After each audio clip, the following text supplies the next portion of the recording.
In this video, I'm going to show you how to cancel your TradingView subscription. So first of all, you need to tap on this icon to open up your device settings. Once you're on the settings screen, you need to tap on your Apple ID at the top of the screen.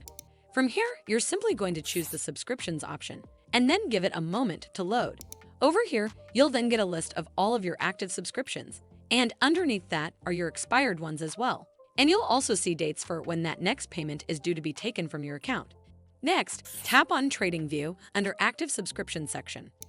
And then in here, you'll have the option to cancel subscription at the bottom of the screen. Simply tap on it, and a pop-up will come up that reads Confirm Cancellation. Then hit Confirm, and you'll not be charged anymore. And the great thing is, you can carry on using the app until the subscription date was originally due.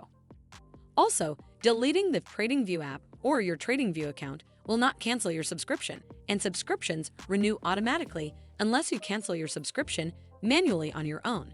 Well, that's all for this video. I hope you found this video helpful, and if you did, make sure you give it a thumbs up to see more videos like this, and don't forget to hit that subscribe button. We'll see you in the next one.